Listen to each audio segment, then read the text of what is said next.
virtually nothing done except set up a curriculum. And after that, our Norwegian partners applied again for a second Leonardo grant, which they got, and the implementation of that is what we are currently doing. And that Leonardo grant was to set up a special workshop. We were invited as the trust to set up a workshop looking initially at traditional building craft skills.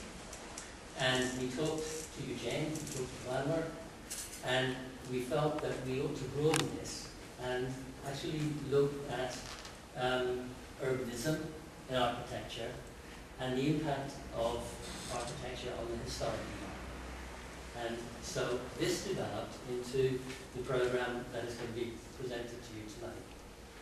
There were two parts to it. There was the main part which you will see, but there was also a secondary part where a number of the students went out to Banff Castle for a weekend during the course. And we did some traditional building craft skills work on consolidation of buildings and on carpentry. And I have to say that I was more than surprised at the quality of the work that they did.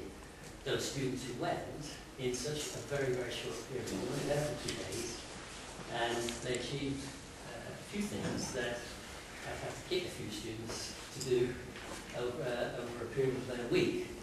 But so it was very good, and I hope that it helped them understand a little bit about how buildings work. The longer courses that we have at the castle go into it in much, much more detail. Part of this was to look at what we call structure and texture in the urban environment. What makes up what you actually see. It's not just the design of buildings, it's not just the landscape. It's to do with the materials that are used to form the buildings. It's to do with the maintenance of the buildings.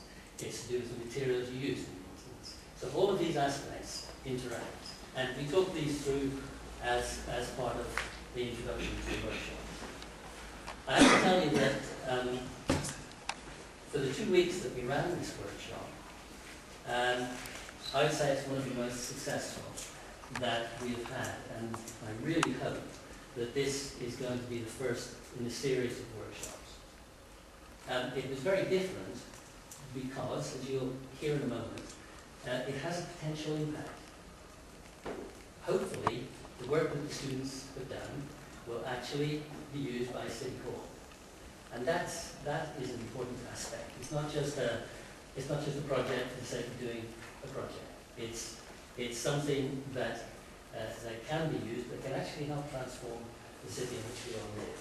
And tonight we are going to ask the students to present their work to you.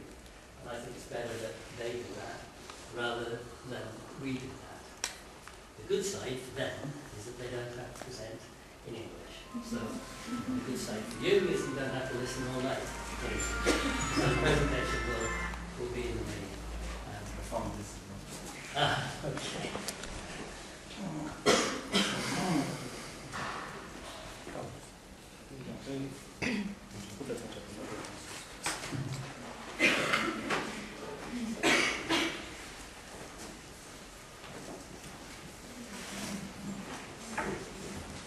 We tried to,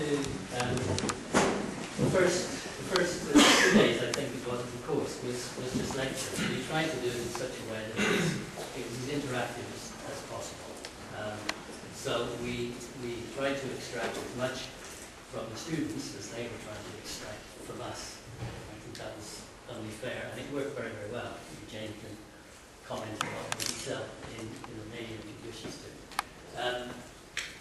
Some of the aspects of some of the elements that we need to think about in the historic environment were on this last slide, Eugene, that you were just about to show. I don't know if you can pull it up again. Yeah. Just 2 minutes before we go into the presentation. I don't know if you can read it. You can see a number of headings. Yes? So you can see a number of headings, things that affect the historic character of a city. Character, origins and development of the city, of the spaces, history and use of it, the setting of buildings, setting of spaces, landscape, materials, architectural styles, and up in the top corner, something that is almost forgotten about when we're looking at these things, and that's people. People are important in our environment. They structure our environment, and they affect our environment, and they live in it and they comment on it.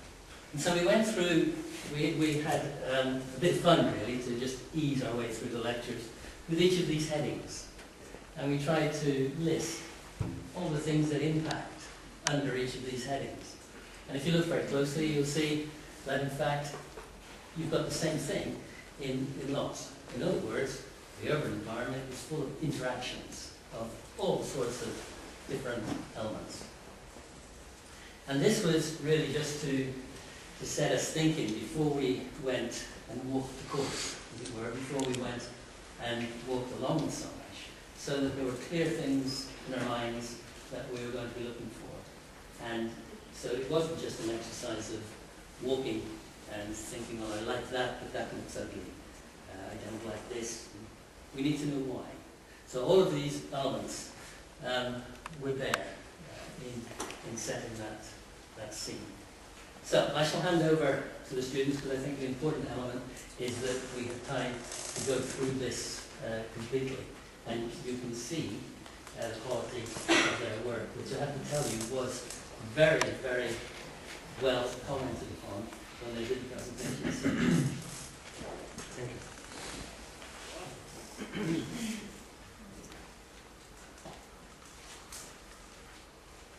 Scopul principal al acestui proiect este acela de a integra râul Someș în viața urbană a orașului Cluj, prin crearea de locuri, trasee, zone cu caracter, repere în cadrul orașului. Am încercat să definim niște obiective, urmărind ca malul Someșului să servească mai mult interesului public. Ne referim aici la amenajarea spațiului public, îmbunătățirea actualelor trasee de-a lungul râului, crearea de noi trasee și puncte de acces. Urmărind în principiu favorizarea traseelor pietonale în detrimentul locurilor de parcare, cu scopul eliberării și regenerării spațiului public. Atât în analiză cât și în măsuri, discuțiile s-au purtat în termeni de vizibilitate, accesibilitate și legătură la nivelul orașului. Ca și vizibilitatea, ca și vizibilitatea,